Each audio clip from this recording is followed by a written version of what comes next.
The Federal Clean Water Act of 1977 created a mandate whereby local governments needed to create a pretreatment program.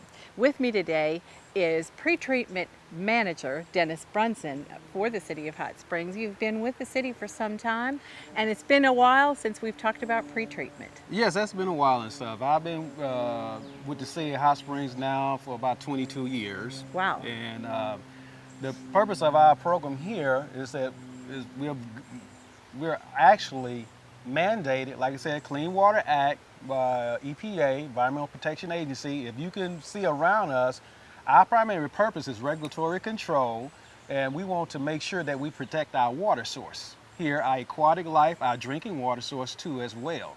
And that's a commodity here, not only just in the City of Hot Springs, but all over the United States. So that is basically the mission of the pretreatment program? Right. That's the basic mission, is to protect and preserve our water source. Okay. And within the pretreatment program, there are 5 basic objectives. Let's talk Right. about that. Okay. Well, one of the 5 basic objectives we have, the first one is to prevent the introduction of pollutants from the POTW, which is a publicly owned treatment works that will interfere with the treatment operations and the use of disposal biosolids. At your wastewater treatment plant, we treat all the wastewater that is collected in our collection system over the city, and it comes to the wastewater treatment plant. Well, that's part of the process that we do. And in this process, we want to make sure that the sludge or the biosolids that we have are not contaminated, because we have to dispose of that.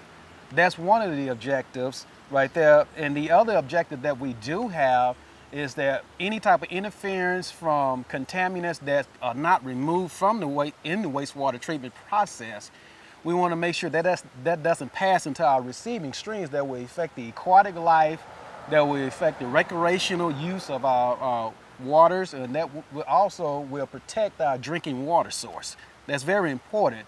We're like the first defenders of anything that can possibly inhibit our wastewater operations, anything that can inhibit, the sources that we're discharging to. The other one is to improve the feasibility of recycling and reclamation of industrial wastewater and sludges. Sludges is just old terminology that we used back in the day. Now it's more of a biosolids. And so what we mean by sludges or the biosolids, we remove sludge at our wastewater treatment plant that we utilize and we process in our compost operation.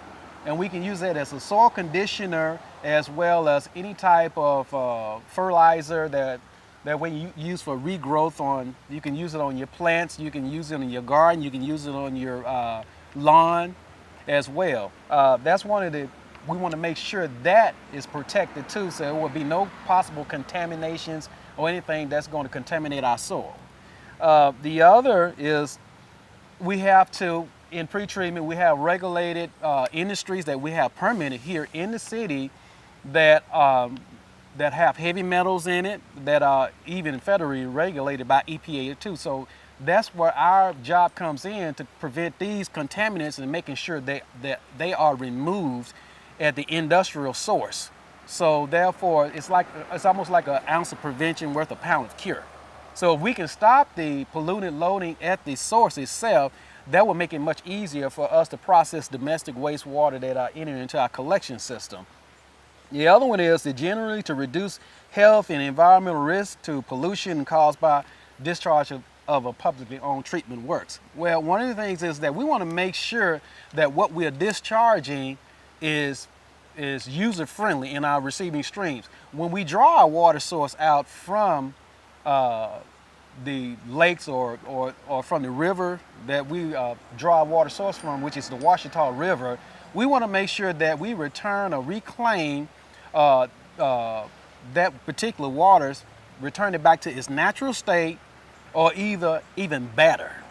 So therefore, it will be user-friendly for us to protect our waste streams, because we have so many other entities below us that draw their water source from us. Like we have the city of Arkadelphia, Kimsey Water District. We also have the city of Malvern that draw their water source from us. And the last one entity that's on our Washita River is the city of Camden. And so they are very important. Our neighbors that are below us, we want to make sure that they have good, clean water. We want to make sure that they'll have a quality of life to where it's recreational use, as well as irrigational use, and as well as public use, and also drinking it as well.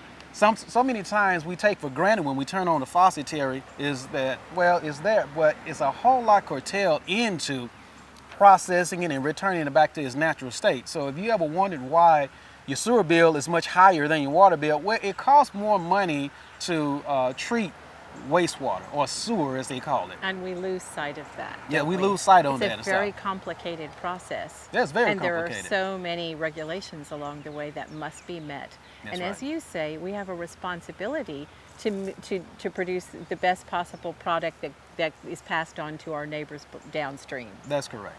That's correct.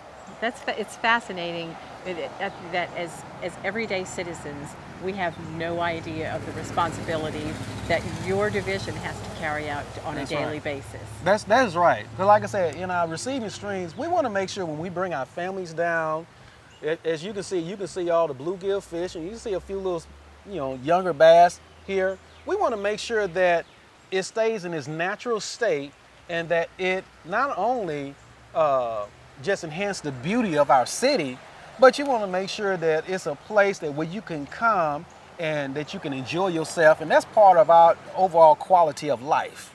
Absolutely, and that's why you chose the Hot Springs Creek Greenway as the backdrop for our discussion today. That is so right. Our job is to protect what you see here, to make sure it looks beautiful, and make sure that it's so beautiful that, hey, I want to get in there and take a swim or something. You want to make sure that for recreational use and also for drinking water source too as well. And we want to protect our wildlife, our deers, squirrels, and any other type of wildlife game, if it's to make sure that they are healthy too as well. Not to mention the fact that our kids, grandkids, and other little ones may be dipping their toe in the creek at any moment. That's right. Dennis, thanks for giving us an overview today of the wastewater pretreatment program, and just an idea of the scope of responsibility. Well, I sure appreciate that. My office is always open to the public. We offer tours of our wastewater treatment plant. Matter of fact, we conducted a tour with Leadership Hot Springs Group yesterday. So we're always open to do tours at our wastewater treatment plant, our presentations. As a matter of fact, we'll bring the tour to you.